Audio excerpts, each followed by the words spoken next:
En nuestro país, Telecinco y Antena 3, que regalaron el prime time de sus cadenas a Pablo Iglesias. Ana Rosa Quintana primero y Susana Griso tan solo 40 minutos después se convirtieron en jefas de campaña del líder de la formación morada. Ni Carolina Vescanza se hubiera atrevido a tanto. Con Ana Rosa Quintana, Pablo Iglesias se rodeaba de niños de entre 8 y 12 años a los que escuchaba con condescendencia, inflándoles a chuchones, risas, bromas, promesas electorales incluso, como eliminar los deberes, y entre los que recabó incluso también una jovencísima enamorada. Luna, de tan solo 8 años, miraba arrebolada a Iglesias como quien se enamora de su profesor de guardería. Telecinco llegaba incluso a caracterizar a un minillo de Iglesias al que disfrazaba a imagen y semejanza del secretario general de Podemos y que servía a Iglesias para mostrar su buena mano con los niños. Si Telecinco apostaba por explotar la candidez y ternura de los más pequeños para enseñar lo mejor de Iglesias, en Antena 3 aprovechaban el fenómeno de las 50 sombras de Grey para preguntar al candidato por sus gustos sexuales, sus preferencias amorosas y realizar un recorrido sentimental por la infancia y juventud de Iglesias que colaba a una derretida Susana Griso toda clase de mentiras que desmonta la hemeroteca. En sus dos intervenciones televisivas, Iglesias negó ser comunista, negó estar a favor de la nacionalización de empresas y el cierre de medios de comunicación privados, negó también haber querido en algún momento expropiar las segundas viviendas de los españoles, envolviendo todo en un aura de travesura sexual y llegando incluso a prestarse a jugar con Susana Griso a un juego de dados erótico. En su desesperada búsqueda de nuevos formatos, Antena 3 y Telecinco ponen en riesgo el futuro de nuestro país al prestarse a ponerle una alfombra roja al lobo con piel de cordero. Aún así, y pese a todo, ninguna de las dos cadenas consiguió grandes datos de audiencia, mientras que el encuentro de Iglesias con los niños obtuvo el escaso respaldo del 12% de share, unos 2 millones de espectadores. Griso ni siquiera atrajo al 11% de la tarta de espectadores. ¿Cómo es posible que el duopolio televisivo brinde en bandeja de plata la Moncloa a los populistas? La respuesta en el editorial de Eduardo García Serrano.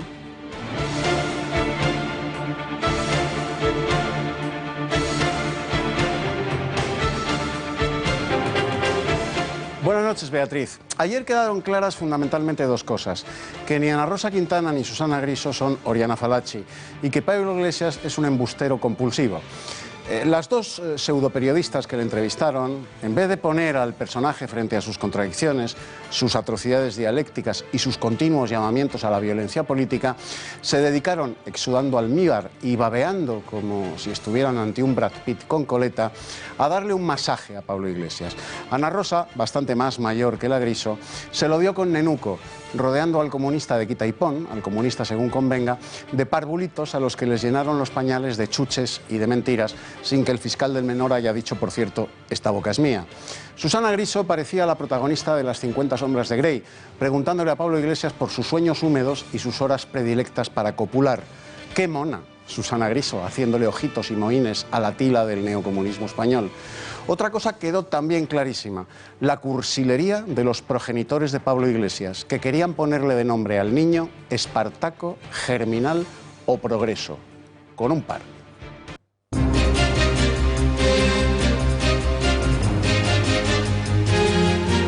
Manuel Chávez y José Antonio Griñán se sentarán en el banquillo de los acusados por un presunto delito de prevaricación continuada en el caso de los ERES. En el caso de Chávez, de malversación de caudales públicos; en el de Griñán, por su presunta implicación, como decíamos, en el escándalo de los ERES, al considerar el juez que es imposible que ambos desconocieran los hechos, dado su gravedad. Ambos han presentado de manera voluntaria su baja de militancia del partido. Aún así, desde el PSOE siguen poniendo la mano en el fuego por su inocencia. Nosotros estamos absolutamente convencidos de su inocencia. Son personas, tanto Manolo Chávez como Pepe Griñán, que no se han llevado ni un euro, no, ni un céntimo de euro. Los antisistema de la CUP se muestran partidarios de la ocupación de las segundas viviendas al considerar que no hay derecho a que, mientras que algunos tienen 2 casas, otros no tengan dónde vivir. Eso a pesar de que uno de sus diputados reconoce ser propietario de 11 inmuebles, aunque en su caso dice no importa porque los utiliza habitualmente o los tiene alquilados. Es que no puede abandonar la propiedad indefinidamente y además pretender que se le respete la propiedad in eternum. A nosotros nos parece legítimo que se utilice la ocupación como herramienta política.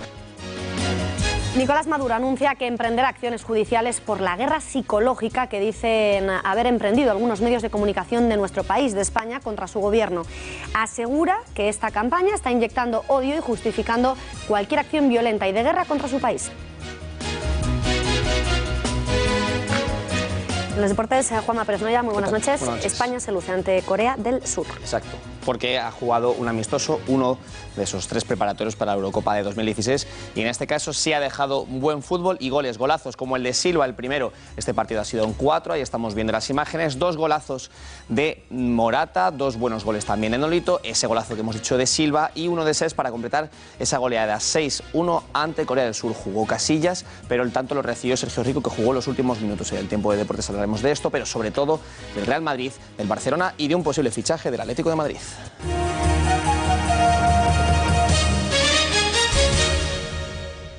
Los expresidentes de la Junta de Andalucía, Manuel Chaves, José Antonio Griñán y otros 7 altos cargos socialistas se sentarán finalmente en el banquillo de los acusados imputados por prevaricación continuada y malversación de caudales públicos en el escándalo de los seres fraudulentos de Andalucía. Ha decidido el juez en su auto de procesamiento, quien considera que es imposible que los acusados desconocieran los graves hechos al haber asignado fondos públicos con total arbitrariedad. La principal novedad del auto, que también sentará en el banquillo a la exministra Magdalena Álvarez, a Gaspar Zarrías o al consejero Viera, es la imputación de Griñán por un delito continuado de malversación de caudales públicos.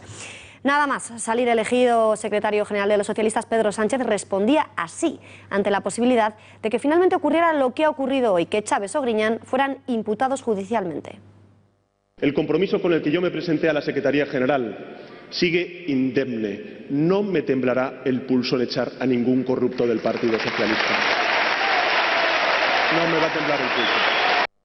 Pues no ha hecho falta esperar a la decisión de Ferraz, puesto que nada más conocer la decisión judicial de procesarles, tanto Chaves como Griñán se han dado de baja voluntaria de militancia. Los 2 dirigentes socialistas, que recordamos ya dimitieron como diputado y senador respectivamente, han decidido abandonar el partido para que no se les aplique el código ético que aprobó Pedro Sánchez, que prevé su baja de militancia inmediata y automática.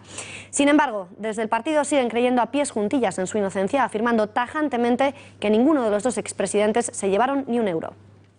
Nosotros estamos absolutamente convencidos de su inocencia.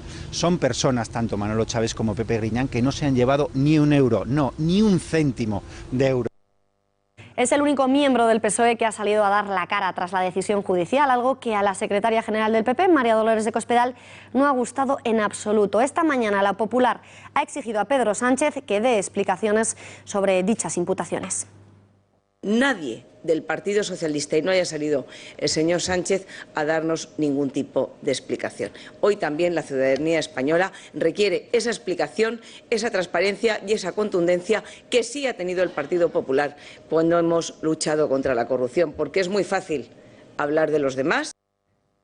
Chaves, Griñán y otros 24 exaltos cargos de la Junta de Andalucía están acusados de un delito de prevaricación continuada en el caso de Chaves y de malversación de caudales públicos en el caso de Griñán y de otros consejeros.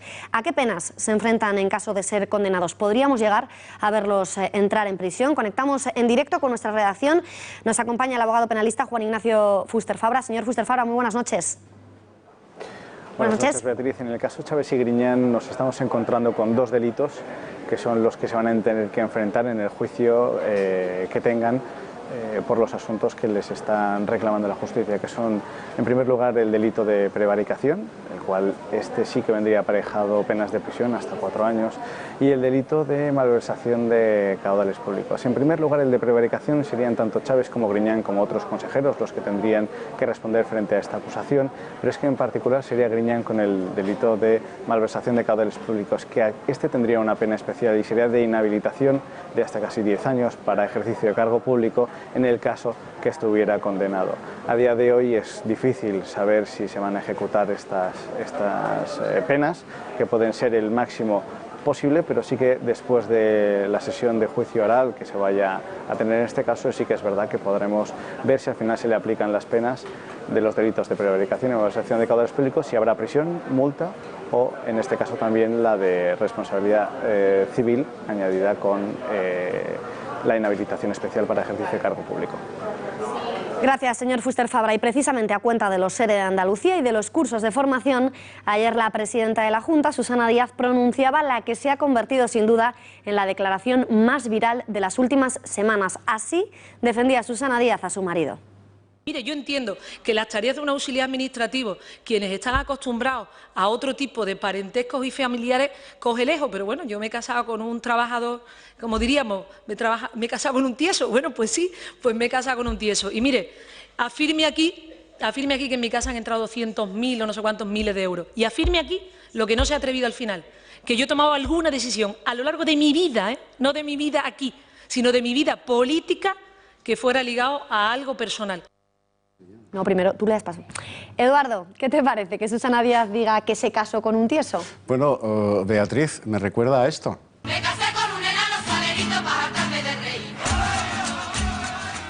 Bueno, no sabemos la talla física del marido de Susana Díaz. Tampoco sabemos si, como la trianera de la célebre sevillana, se casó con él para hartarse de reír, que es por lo que ella misma dijo de su marido, de lo único que podría hartarse Susana Díaz con su amante esposo, ya que, según declaró en el Parlamento andaluz, se casó con un tieso. Y cuando te casas con un tieso que te vacía la nevera y no la repone, si encima es un sieso, suele suceder de lo que te hartas, nada más volver de la luna de miel, es del tieso sieso que te deja la nevera tiesa y no te da más que hambre y fatiguitas. Esto le ha pasado a la sultana socialista andaluza por no hacerle caso al arrebato y no haberse casado con un hombre que la quiera y que le tenga llenita la nevera. Susana Díaz le ha borrado el nombre a su marido por los siglos de los siglos. Desde ayer será para toda la eternidad en las ventas y colmaos, en las tascas y los tablaos, en las casetas de feria y en todas las romerías de Andalucía, desde Málaga a Ayamonte, el tieso. El tieso con el que Susana Díaz se casó para que toda España se jarte de reír.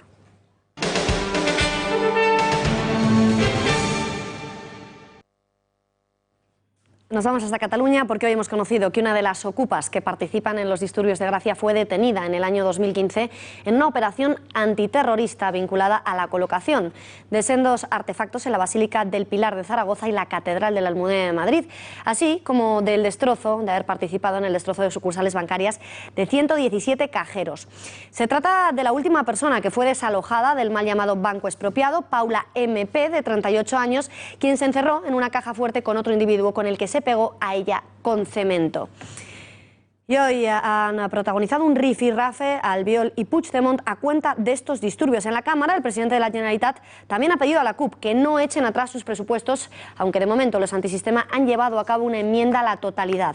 Desde esa formación parecen más preocupados en defender la ocupación de las segundas viviendas. Así lo ha reconocido la diputada antisistema Mireia Vehí, quien ha considerado que no hay derecho a que mientras hay gente en la calle otra tenga dos viviendas. Desde su partido, dice la parlamentaria catalana, ven legítima la ocupación.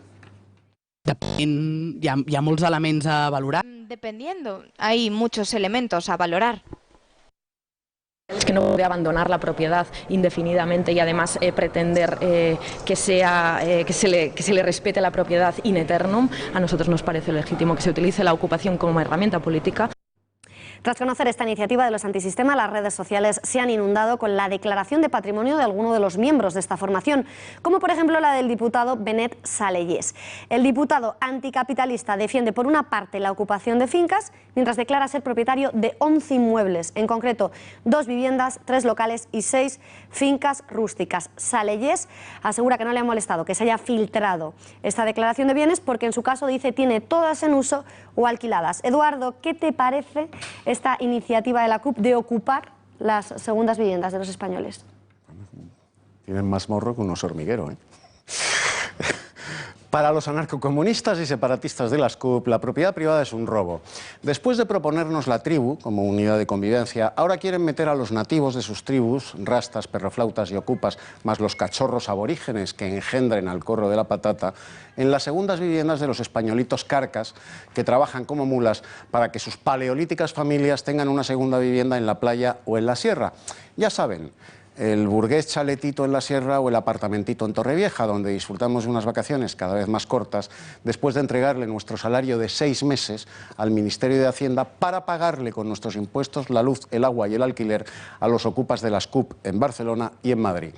Por el morro quieren ocupar ahora nuestras segundas viviendas y el que ha hecho tan revolucionaria propuesta tiene más morro que un oso hormiguero. Se trata del miembro de la SCUP, Benet Saleyes, que tiene más patrimonio inmobiliario que Donald Trump. El tal Benet es dueño de 11 locales que, por supuesto, tiene alquilados a asquerosos burgueses que le pagan religiosamente la renta, porque de lo contrario va el tío y los desahucia. Muchísimas gracias, Eduardo. Tiempo ahora de contarles que hoy ha tenido lugar la tercera jornada del impacto económico y social de las marcas de fabricante, un evento que se ha celebrado en ESADE y que ha contado con la presencia de Enrique Verdaguer, su director en Madrid, o Ignacio Larracoechea, presidente de Promarca, entre otros. ¿Para qué? Bueno, pues para contarnos en qué consisten las marcas de fabricante y su competencia en el mercado. Allí ha estado nuestra compañera Cristina Ramos. Lo vemos. Un nuevo informe sobre el impacto económico y social de las marcas de fabricante vuelve una vez más a ESADE. En un acto organizado por Promarca descubrimos el comportamiento de estos productos y su papel como motor de crecimiento en España durante los últimos 4 años. El sector de gran consumo en España sufre desde 2008 una pérdida de valor añadido en cuanto a empleo, inversión en I+D y contribución en impuestos. Sin embargo, pese a ello, las marcas de fabricante desempeñan un papel muy relevante en la economía española, con una contribución del 7,4% al PIB, 4 veces más que las marcas de distribución. Siempre nos olvidamos porque pensamos que son unas marquitas pequeñas de galletitas y no sé, y luego cuando lo sumas todos, es el sector industrial más grande de España con un 7,4, significa 77.000 millones de euros de ventas. De hecho, este estudio muestra que el aumento del peso económico de las marcas de fabricante se debe únicamente al incremento de las exportaciones de productos de gran consumo. La innovación es lo que hace que nuestros productos sean más competitivos, más novedosos y diferenciados. Otra consecuencia negativa en el sector de gran consumo son las condiciones de competencia, frecuentemente discriminatorias en el mercado nacional. Pero ¿cómo podríamos mejorar esto? El presidente de Promarca, Ignacio Larracoechea, nos da la solución. A medida en que las empresas ven que sus innovaciones llegan a las lineales, invertirán cada vez más. Ese es el truco, ese debe ser el objetivo de todos. Finalmente, desde Promarca insisten que es vital para España eliminar la competencia desleal en su primer sector industrial para poder crear riqueza y que de verdad pueda ganar el mejor. El duopolio televisivo Mediaset A3 Media brindó ayer a Pablo Iglesias la Moncloa en bandeja. Ambas cadenas se contraprogramaron el prime time para mostrar la cara más amable de Pablo Iglesias, al que tanto Ana Rosa Quintana como Susana Griso hicieron unas entrevistas masaje en las que resaltaron el lado más humano y cercano del secretario general de Podemos, mientras que en Telecinco Pablo Iglesias se enfrentaba a las preguntas de unos niños de entre 8 y 12 años. En Antena 3, una sensual Susana Griso preguntaba a Iglesias sobre sus preferencias sexuales. Pablo Iglesias contra Pablo Iglesias. Esa fue la lucha del prime time entre los dos principales grupos de comunicación del país. Una lucha a la que los españoles no prestaron la atención deseada, eso sí, aunque los perfiles fueron bien distintas. Como decíamos, que mientras que en Telecinco sentó al líder en un pupitre acompañado de 4 niños, Susana Griso se marcaba casi una cita con Pablo Iglesias en la que incluso llegaba a hacer un juego de dados en el que confesaban intimidades sexuales. Bueno, que no les vamos a ofrecer por sensibilidad, vamos a dirimir qué es lo que ocurrió. María Durán, dieron muchísimo de sí ambos programas. Buenas noches, cuéntanos qué pasó. Buenas noches, pues sí que dieron bastante de sí. Enseguida repasamos los programas, pero ya con los datos en la mano sabemos efectivamente que Pablo Iglesias pues está perdiendo algo de fuelle. Antena 3 se quedaba aquí, lo vemos, en un paupérrimo 10,9% de share, 1.946.000 espectadores. A Telecinco no le fue mucho mejor, 12,1% de share, 2.200.000 espectadores. En 2 días y una noche, Iglesias jugó con Susana Griso al baloncesto. Le negó que sea comunista. Dijo que su sensibilidad la debe haber sido criado por mujeres y no olvidó uno de sus temas favoritos, el sexo. Confiesa que incluso se podría enamorar de una mujer de derechas. Oye, ¿hay algo en el deporte que hayas podido aprender a aplicar en la política? Yo creo que en el básquet ¿sí? Cuenta mucho pensar. Y ahora, pues con la perspectiva de tener responsabilidades de Estado, pues agradezco muchísimo tener la formación en Derecho. ¿La cabeza la tienes ordenada? ¿Crees que la tienes ordenada? Soy muy ordenado, muy ordenado. Bien. Cuando te crían mujeres, creo que hay cosas de tu personalidad que son de una manera que a mí me gusta, o sea, una manera de entender tanto la afectividad como la preocupación por los demás. Pero tú no te definirías como comunista. No, no. ¿Te podrías enamorar de una mujer de derechas? Seguro que sí. ¿No necesitas afinidad ideológica para enamorarte? ¿No tiene que haber sintonía en ese sentido? No, yo creo que cuando... Hay una canción de Los Chicos del Maíz que a mí me encanta. La canción insistía irónicamente en que precisamente por esas discusiones que tenían, después en la cama funcionaban súper bien. Y decías que las siestas en campaña eran muy convenientes, las siestas y lo que se terciara. Que cada persona tiene un momento para el sexo. Hay gente que es de sexo por la noche o de sexo mañanero, recién levantados. Yo siempre he sido de aperitivo o de siesta. En 26J Quiero Gobernar los temas fueron algo más light, aunque le salió una enamorada entre las entrevistadoras, eso sí. También le preguntaron por su relación con Nicolás Maduro, del que se desvinculó absolutamente y departió amigablemente con una pequeña versión de sí mismo.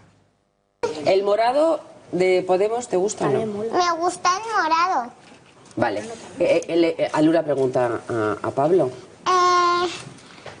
Que si tú eres Pablo o te has disfrazado. ¿Qué eres tan amigo de Nicolás Maduro o por qué te llevas tan bien con Nicolás Maduro? No nos conocemos personalmente, nunca hemos hablado. Yo no tendría ningún problema en hablar con él o con cualquier otro presidente, pero no nos conocemos. Luna, que es súper fan tuya. Hola, Luna. Luna, no te pongas nerviosa, Luna. Tranquila. Yo no estoy nerviosa. A ti, Pablo Iglesias, pero a lo mejor... Lo primero, contratarte a ti, porque así nos podríamos repartir el trabajo y algunas cosas vas tú y a otras voy yo. Que hay que reunirse con Rajoy, vas tú.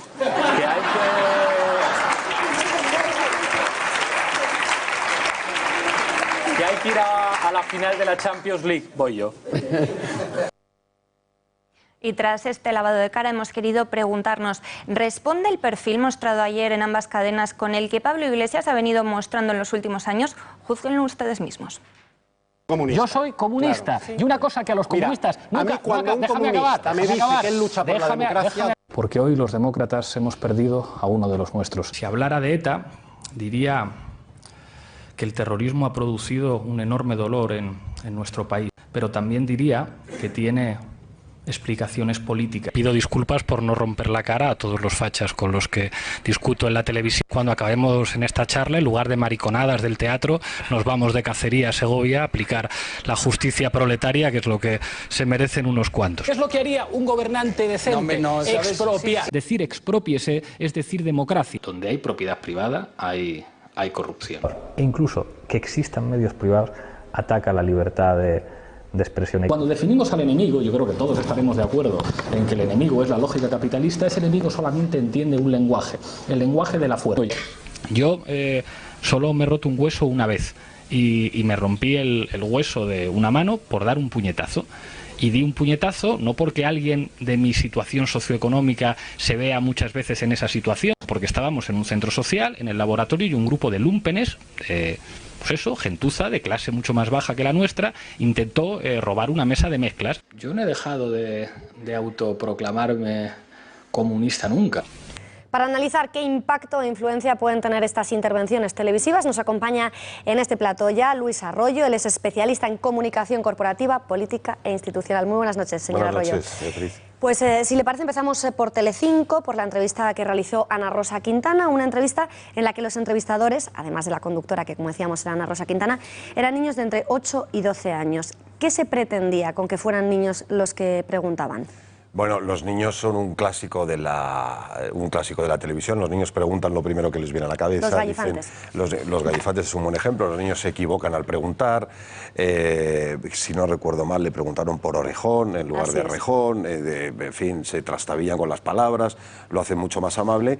Y ponen más en dificultades también al entrevistado, porque a veces te preguntan cosas, en fin, difíciles de contestar, que no siempre los mayores se atreven a hacer, ¿no? Entonces yo creo que desde el punto de vista editorial es interesante la apuesta. Se le vio muy cómodo a Pablo Iglesias con esas entrevistas. Es más, llegó a hacer promesas electorales a los niños de quitarles los deberes. Sí, bueno, yo creo que él está cómodo en el formato de la televisión, es evidente. O sea, básicamente él es un producto de la televisión, ¿no? Pero bueno, con los niños es fácil también estar sonriente y estar cercano. El contenido de las respuestas puede ser complicado, pero siempre con los niños uno tiende a desenfadarse un poco más, ¿no? Hay que recordar también al presidente del gobierno, vamos a ver si él va también por el mismo programa, pero hay que recordar al presidente del gobierno con su hijo también en la radio, mucho más desenfadado. En fin, los niños siempre aportan ese punto. Sí, pero vimos La Colleja, que también fue muy criticada. ¿Cree usted que...? No, pero no fue, yo no creo que fuera mala La Colleja. Yo creo que La Colleja le aportó un poco de naturalidad. Sí, ¿no? ¿Cree usted que entonces incluir a niños en estos formatos políticos tan encorsetados que estábamos acostumbrados hasta hace poco, en general, beneficia a los candidatos? Yo creo que estamos desde hace muchos años ya asistiendo a una tendencia que algunos en Estados Unidos han llamado el infotainment o el infoentretenimiento, que mezcla lo político con formatos más suaves, más amables, más ligeros, más light, más blancos, y yo creo que esa es una tendencia a la que hemos asistido. Hemos visto a los políticos a los candidatos yendo por platós en formatos muy diversos, y este formato pues es muy interesante, y naturalmente que a ellos les va bien. La prueba está en que probablemente ninguno deje de asistir, ¿no? Señora Arroyo, en cuanto a Telecinco, Antena 3, en Antena 3 Susana Griso hizo una entrevista muchísimo más intimista, más sobre el personaje, más biográfica. Sí. ¿Cómo vio usted este formato? Bueno, vamos a ver, de nuevo, es un formato, hay que tener en cuenta que es un formato de noche. La gente no ve la televisión igual por la noche que por la mañana, ¿no? Con respecto a la política. La noche siempre es más amable. Es un programa, además, que consiste en pasar 2 días y una noche con un personaje. Y por tanto, pues la relación tiene que ser más pausada, más tranquila. Y ese es el motivo por el que no se entró, digamos, a cuestionar. No era un programa de periodismo duro de la mañana en el que, o del late night, en todo caso, en el que se intenta apretar al candidato, en este caso, ¿no? Un programa más amable, más sin molestar demasiado al candidato, porque es evidente que él, en fin, dijo muchas cosas que probablemente son cuestionables, ¿no? Que probablemente no, que seguro son cuestionables. A eso me quería referir. ¿Por qué cree usted que ni Ana Rosa Quintana ni tampoco Susana Griso en ningún momento replicaron lo que decía Pablo Iglesias? ¿Cree que se habían metido tanto en el papel, en el caso de Quintana, un papel más maternal, con los niños, muy amable, en el caso de Griso, de ser un poco sexy, un poco killer, sí, pero sensual, que pasaron por alto el contenido de lo que decía? Yo creo que efectivamente, primero el formato... La audiencia probablemente no estaba preparada, o probablemente en ese momento la audiencia tampoco quiere una entrevista demasiado ácida. Creo que en contra de lo que suele decir Podemos, lo creo de verdad, y trato de ser objetivo, aunque me cuesta, pero creo que en contra de lo que dice Podemos, los medios son muy benévolos con Pablo Iglesias en particular. Lo creo sinceramente, ¿no? Y luego, en el caso concreto de Antena 3 y de Telecinco, probablemente hay una suerte de pequeño complejo, porque nos consta que Podemos está presionando mucho, especialmente en el caso de Antena 3, para que Antena 3 les trate mejor, ¿no? Y probablemente se acercan mejor con un poco de Mejor que lo que vimos ayer es difícil. Desde luego que sí. ¿Por qué cree que que Telecinco y Antena 3 decidieron contraprogramarse y emitir prácticamente el mismo programa, aunque con estas pequeñas diferencias que hemos visto, en el que era el mismo personaje, en la misma franja horaria? ¿Qué había detrás de todo yo creo que había una lucha por la audiencia, probablemente... Que le salió mal. Probablemente más o menos... Sí, que le salió mal, por cierto, pero probablemente más o menos improvisada. Estos programas se preparan con bastante tiempo y, por tanto, pues probablemente coincidieron y decidieron mantener el programa al mismo tiempo. Creo, sin embargo, que eso perjudica, en este caso, a Pablo Iglesias, porque es obvio que quien esté viendo un programa con dificultad va a estar viendo el otro, y si en cualquier caso serían demasiadas horas, ¿no?, de Pablo Iglesias, pero... ¿Cuál cree que estuvo mejor de los dos? De los dos programas, a mí particularmente me gusta más la espontaneidad de los niños, pero bueno, el otro está más editado, está mejor producido, es un programa distinto, digamos. A mí los dos, me parece que son dos bonitos formatos, pero me gustaron más los niños siempre. ¿Y de cuál de los dos cree que salió mejor parado? Que salió bastante bien de ambos, pero ¿de cuál de los dos cree que salió mejor parado Pablo Iglesias? ¿Cometió algún error en algo que viera usted flagrante? ¿O que vimos de él? A mí particularmente lo que me cuesta en el caso de Pablo Iglesias es que me parece que es un mentiroso compulsivo, lo he dicho, no tengo ningún problema en decirlo, a mí me lo parece, y lo digo con todo respeto, me parece que es un mentiroso compulsivo. ¿En qué lo ve? Por ejemplo, usted que es experto en la comunicación, ¿qué detalles detecta? Eludir la relación con Venezuela, que es bastante obvia, tampoco la elude, pero en fin, la disimula. Que está en las hemerotecas, además. Sí, desvincularse del comunismo, tratar de presentarse siempre como cuando uno de los niños con Ana Rosa le pregunta, ¿usted quiere gobernar con el Partido Socialista? Yo sé positivamente, vamos, como sabe todo el mundo ya a estas alturas, que Podemos obviamente no ha querido gobernar con el Partido Socialista, si no, no habría hecho las cosas que hizo, obviamente, ¿no? Pero en fin, entonces a mí me parece que estuvo muy bien, pero muy mentiroso. Y bueno, así lo tengo que decir, esta es mi opinión personal. Desde el punto de vista estratégico y técnico, me parece que estuvo muy bien en los dos. Y no ha cometido ningún error, así que nos llama especialmente la atención. Ninguno grave. Señor Arroyo, ya por último, ¿qué influencia, qué impacto tienen estos programas en el electorado? Porque claro, vimos a un Pablo Iglesias absolutamente amable, haciendo bromas, haciendo promesas electorales a los niños, dando achuchones, incluso vimos a una niña arrebolada, mirándole enamorada, una niña pues muy tierna de 8 años. Esto, al final, el electorado que está indeciso puede decantarse por Pablo Iglesias, viendo este Pablo Iglesias la mejor cara. Evidentemente, de mucha Pablo gente Iglesias. que está indecisa, mucha gente que piensa que no, que tiene dudas personales con respecto al personaje de Pablo Iglesias, vio ese lado blanco, ese lado blanqueado de un personaje muy distinto al que hemos visto estos 6 meses y desde luego muy distinto, por supuesto, al que veíamos en programas de televisiones de menor tamaño, ¿no? En La Tuerca, etcétera, el Pablo Iglesias de toda la vida. Más beligerante. Y por tanto, sí, él evidentemente está en un blanqueo, digamos, en una travesía hacia la socialdemocracia que yo creo que sí le puede funcionar. Estaremos atentos, ¿no? Pues señor Arroyo, estaremos atentos desde luego y también me gustaría contar con su colaboración para los próximos candidatos. Quieran. Lo veremos. Muchísimas gracias. Interesísimo análisis y muy buenas noches. Gracias.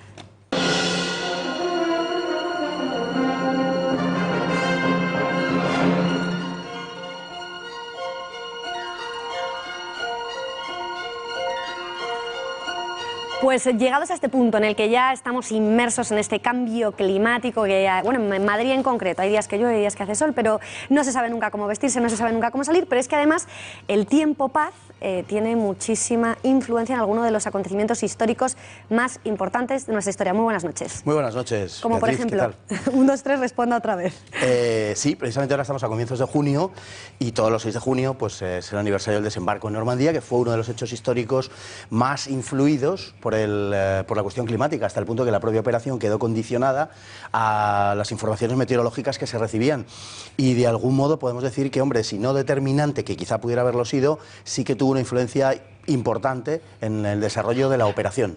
En el lado, puesto que había 2 lados, en el lado de los aliados, Eisenhower tuvo que decidir sobre si lanzar la operación o no en la noche del 5 al 6, en la mañana del 5 al 6 de junio, en función de las informaciones meteorológicas, y lo pasaron francamente mal porque había una serie sucesiva de borrascas que después de una segunda mitad del mes de mayo muy cálida y soleada en Inglaterra, cosa extraña y más en esa época, pues presagiaba que iba a ser complicado. Esa serie de borrascas iban a impedir durante semanas el desembarco. Dentro de los servicios meteorológicos aliados, unos les decían que esa serie de borrascas iba a ser ininterrumpida y no iba a haber lugar a una posibilidad de desembarco, pero uno de los meteorólogos le aseguró a Eisenhower que iba a tener unas horas de una cierta calma, con mal tiempo, pero una cierta calma. Y Eisenhower se la jugó. Se la jugó y se atrevió, con ese espacio de unas pocas horas, a lanzar la operación con 5.000 naves, en fin, para desembarcar en las costas de Francia, ¿no? En el otro lado, los alemanes estaban tan seguros de que el tiempo iba a ser malo que el jefe, el mariscal Rommel, se marchó a Alemania para celebrar el cumpleaños de su esposa. Con lo cual estaba absolutamente seguro que hasta el día 10, según sus informaciones, no iba a haber ninguna posibilidad de desembarco. Sin salir de la Segunda Guerra Mundial, la Operación Barbarroja, en junio también del 41, la mayor operación militar de la historia, también estuvo muy condicionada por el clima, por el tiempo. ¿En qué sentido el clima condujo a ese fracaso de la operación? Pues en su comienzo y en su final. En su comienzo, porque además del hecho de que había justo antes de la invasión hubo una campaña en los Balcanes que retrasó las operaciones alemanas, pero en cualquier caso la operación estaba diseñada para mediados de mayo del 41, no se pudo lanzar porque, como digo, por esa campaña en los Balcanes, por un lado, pero también porque había habido lluvias muy fuertes en Europa Oriental durante esa segunda del mes de mayo, mitad del mes de mayo, y la primera de junio de 1941, con lo cual se tuvo que retrasar hasta el día 22 de junio. Hablaremos próximamente, porque se cumplen 75 años de esa efeméride, y hablaremos de eso, ¿no? O sea que en su comienzo fue afectado por esto, y en su final porque la campaña alemana de Barbarroja termina en los hielos de Moscú, a comienzos de diciembre de 1941, justamente ante las puertas de Moscú, con unas tropas alemanas enormemente diezmadas, más incluso que por el enemigo, por los casos de congelación que fueron verdaderamente terribles y porque la meteorología impidió el funcionamiento de, por ejemplo, sin ir más lejos, de los aviones y de los tanques que los alemanes no habían aprendido a hacer funcionar con esas temperaturas que estamos hablando de, en el frente norte alemán, pues de incluso 50 grados bajo cero, lo cual es una tremenda barbaridad, ¿no? Paz, una de las batallas más importantes, más trascendentes de la historia, la batalla de Waterloo, se decidió en parte por las lluvias que impidieron a Napoleón mover las tropas con rapidez. Así fue, eso es exactamente. En junio de 1815 llovió enormemente las horas anteriores y las jornadas anteriores al encuentro en la llanura de Waterloo, y Napoleón decidió esperar a que cesaran las lluvias para mover sobre todo su artillería y también su caballería, pero sobre todo su artillería.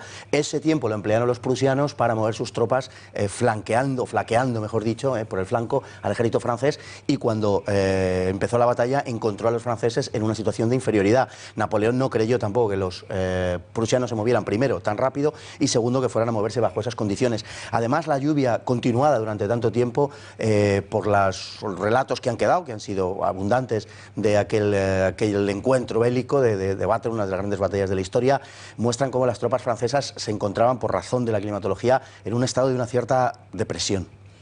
Normal. También la climatología se ha usado a veces para interpretar hechos históricos que no siempre han sido tan determinantes. Por ejemplo, se dice que el calor tuvo también algún tipo de incidencia, de impacto en los crímenes que se cometieron durante las primeras semanas de la Guerra Civil. ¿Es esto cierto?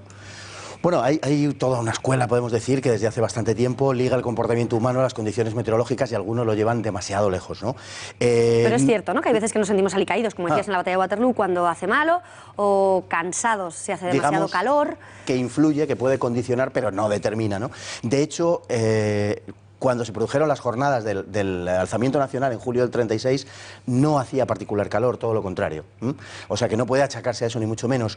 La primavera había sido bastante fría en España, y los primeros días del verano las temperaturas, ni muchísimo menos, llegan ni siquiera a la media de lo acostumbrado. En Madrid ese día, el 18 de julio, hizo 27 grados de máxima y 17 de mínima. No es una temperatura de canícula, digamos, de esa segunda mitad de julio.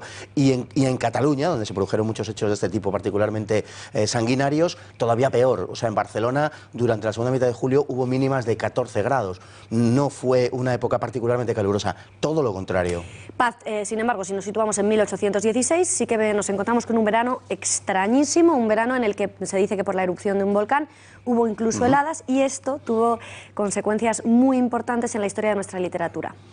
Efectivamente, es el año sin verano, 1816, donde confluyeron una serie de hechos pues que dejaron, como su título dice, al año sin verano de ningún tipo, y tuvo sus consecuencias culturales, efectivamente.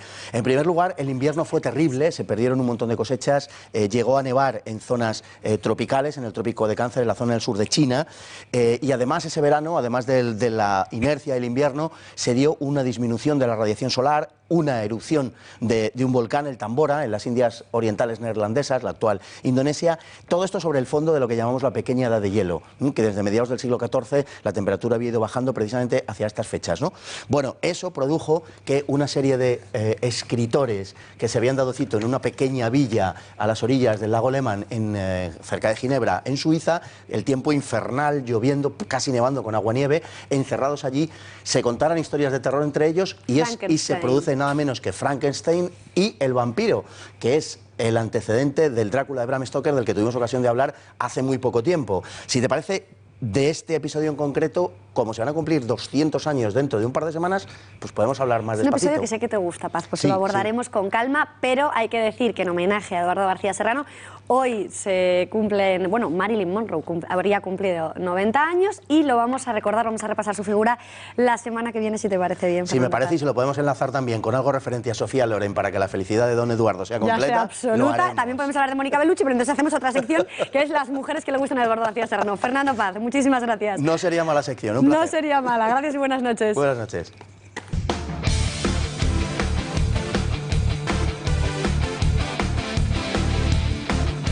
Tiempo para los deportes. Juanma, hola, ¿qué tal de nuevo? Menuda se ha montado en Francia con esa entrevista a Benzema.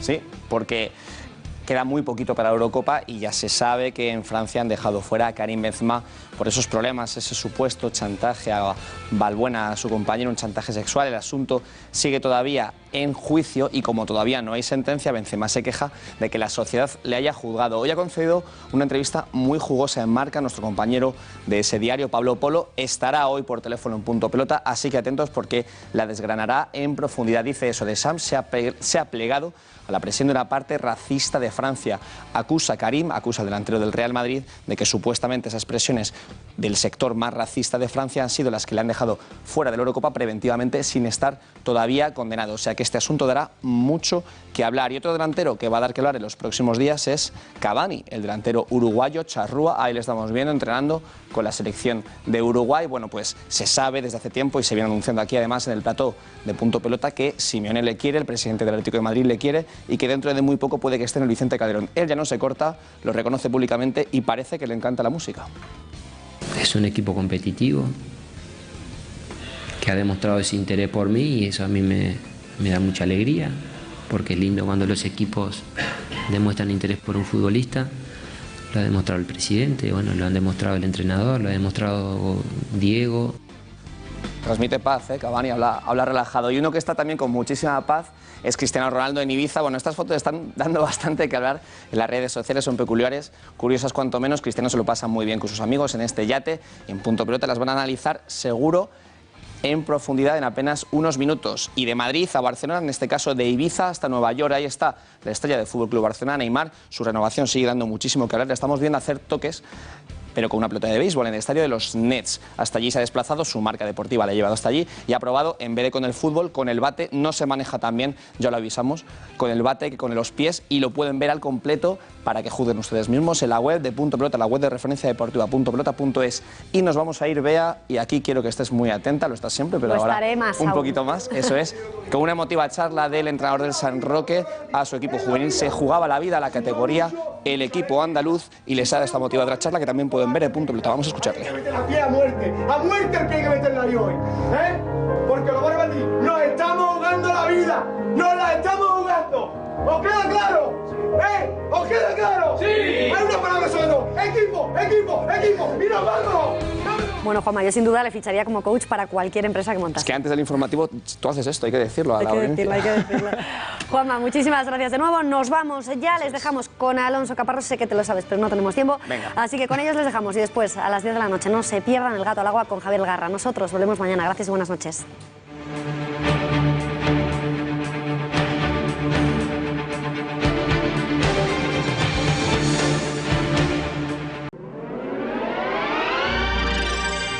Volvemos en 2 minutos. Fue un gol que significó hacer realidad una de mis ilusiones de niño, y cuando logras algo tan grande, siempre te acuerdas de las personas que estuvieron allí, dándome su confianza. En CaixaBank creemos que dar crédito es dar confianza. Por eso podrás disponer de un préstamo al momento para financiar tus ilusiones. CaixaBank, tú eres la estrella. En algún momento de su vida usted va a necesitar un abogado. Divorcios, herencias, hipotecas, compraventas, alquileres, despidos, crisis de empresas, pensiones de cualquier clase, problemas con el banco, cuestiones penales, accidentes, seguros, impuestos. Podemos ayudarle a resolver todos estos asuntos. Ante cualquier contratiempo legal, ahí está Miguel Durán y su equipo para ayudarle con su larga experiencia y con el mejor trato humano posible, el que usted merece. No lo dude, si tiene problemas legales o va a hacer algún negocio jurídico, acuda a nosotros y le ayudaremos. Su problema lo hacemos nuestro y lo resolvemos. Si al mejor jamón cocido le ponemos música y una familia, ¿qué tenemos? Un anuncio. Si a ese anuncio le quitamos la familia y la música, ¿qué nos queda? El mejor jamón cocido. Y si al mejor jamón cocido le quitamos sal, grasa y calorías, ¿qué tenemos? Bienestar. El sabor con más corazón. El Pozo. Porque nuestro conocimiento es su seguridad. Si tiene un coche automático, déle el mejor cuidado en Automatic. Hacemos el mantenimiento y reparación de su cambio automático. Tú conducirás más tranquilo, ellos más seguros. Automatic. Expertos